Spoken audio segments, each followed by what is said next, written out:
Today, this video is about how to fix VRAM limits, low GPU usage, stutters, and that annoying problem where your game feels heavy even though your GPU should easily handle it. And no, we're not doing one of those fake boost your VRAM tricks where someone tells you to change one registry value and suddenly your 4GB GPU becomes a 12GB monster. Yeah, no, that's not how VRAM works. By the end of this video, your GPU usage will get higher that will significantly boost your FPS in all games. Make sure you watch the full video carefully, because by the end, you'll understand why low GPU usage happens and how VRAM limits actually work. Let's get started.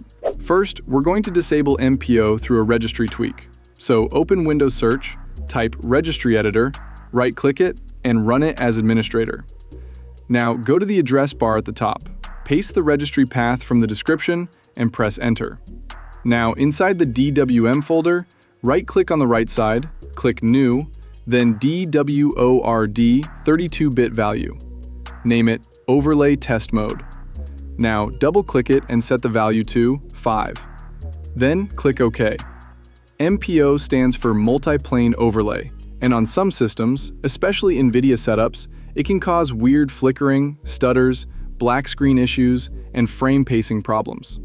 And when your game is already struggling with VRAM limits, the last thing you want is Windows adding another display layer that can make frame delivery feel messy. After disabling it, restart your PC later when we finish the other tweaks. Now guys, we're going to fix a few NVIDIA settings. Open the NVIDIA app, go to Graphics, then Global Settings. First, find Shader Cache Size. Set it to Driver Default. Don't turn this off. Shader Cache helps your games store compiled shader data, so the game doesn't have to rebuild the same stuff again and again. If this is messed up, you can get stutters, loading spikes, and that weird hitching when new effects or areas show up.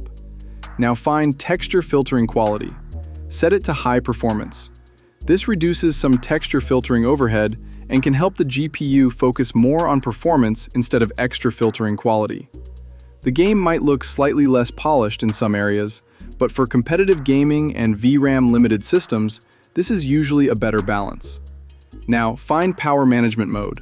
Set it to Prefer Maximum Performance. This keeps your NVIDIA GPU from downclocking too aggressively while gaming, because if your GPU is already dealing with VRAM pressure, we don't want it randomly dropping clocks and making the game feel even heavier. Basically, we're telling the GPU, stay awake, stay ready, and stop trying to save power while I'm gaming. Now, before we go into the next step, guys, if you want to change your voice and prank your friends in games, voice calls, or Discord, then you should definitely try VoiceWave. VoiceWave is an AI voice changer that gives you a huge library of voices. And the best part is, they keep adding new trending voices all the time. Recently, VoiceWave added new voices like Genji from Overwatch and Donk, the famous CS2 player. But for this video, I'm going to show you some of my all-time favorite voices inside VoiceWave. It sounds way more realistic than I expected. It feels so alive, so natural, and honestly, it sounds way more realistic than I expected. That sounds crazy, right? The quality is actually really clean, and you can also tweak the voice pitch and other settings depending on how you want your voice to sound. VoiceWave also works with almost every game and communication app, like Discord, Zoom, OBS, Roblox, CS2, and many more. And setting it up is super simple. For example, if you want to use VoiceWave in Discord, just open Discord, go to User Settings, then open the Voice and Video tab. Now under Input Device, select VoiceWave Microphone Input, and that's it. Your VoiceWave voice will now work directly inside Discord. You can do the same thing in almost any game, app, or recording software. And if you need a full step-by-step setup guide, you can also watch the complete tutorial from our previous collaboration. I'll leave that video link in the description so you can set everything up properly. So download VoiceWave, try it with your friends, and let me know your experience in the comments. Now, let's get back to the video. Next, we're going to disable power throttling through Group Policy Editor. Open Windows Search and type Group Policy Editor. Now open Edit Group Policy. On the left side, go to Computer Configuration, Administrative Templates, System Power Management, Power Throttling Settings. Now double-click Turn Off Power Throttling. Set it to Enabled. Then click Apply and OK. And yeah, the wording is a little confusing. When you set Turn off power throttling to Enabled, you're telling Windows to disable power throttling. This stops Windows from quietly limiting apps and background processes to save power. And for gaming, especially when we're fixing low GPU usage or VRAM-related stutters, we don't want Windows holding performance back in the background. After applying this, restart your PC so the policy takes effect properly. Now, we're going to test hardware-accelerated GPU scheduling. So open Windows Search, type Graphics Settings, and open it. At the top, you'll see Optimize for windowed games. Turn it on. Now, under Advanced Graphics Settings, expand the dropdown. Find Hardware Accelerated GPU Scheduling. Turn it off. After changing this, restart your PC. If your game feels smoother with HAGS off, keep it off. If your FPS or latency feels better with it on, turn it back on. This is one of those settings where testing matters, because every GPU, driver, and game engine behaves a little different. Now, in the same graphics settings page, click Add Desktop App. Browse to your game's executable file and add it. Once the game is added, click Options and set it to High Performance. This makes sure the game runs on your dedicated NVIDIA GPU instead of any power-saving graphics path. Because bro, imagine trying to fix low GPU usage while Windows is sending the game through the wrong graphics mode. Yeah, no.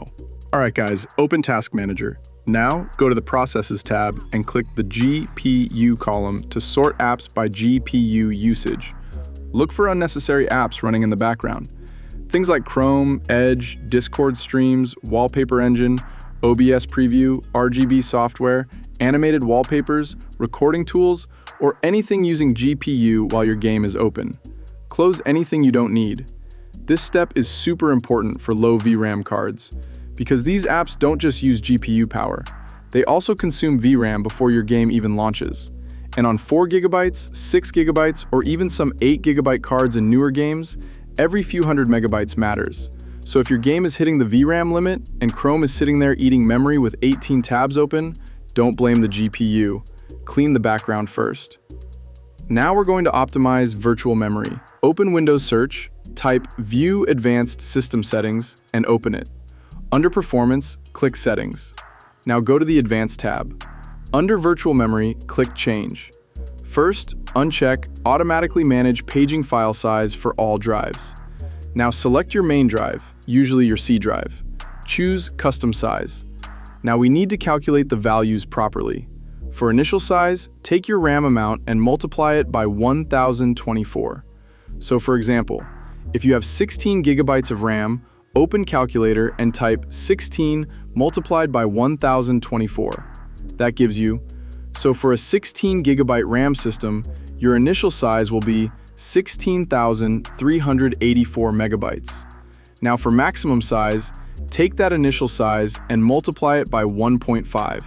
So in calculator, type 16,384 multiplied by 1.5. That gives you, so for a 16 gigabyte RAM system, your maximum size will be 24,576 megabytes.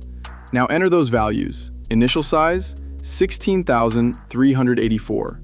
Maximum size, 24,576. Then click Set, click OK, and restart your PC. This is not turning your GPU into a higher VRAM card. What it does is give Windows a cleaner backup memory space when your game, system RAM, and background apps are all fighting for memory. When your system memory and VRAM are under pressure, a properly configured paging file can help Windows handle memory overflow more smoothly instead of crashing, freezing, or hard stuttering. And that's it, guys. If this guide helped you, hit like, subscribe, and watch the playlist on screen for more real Windows gaming fixes. Thanks for watching. This is Vortex, and I'll see you in the next one.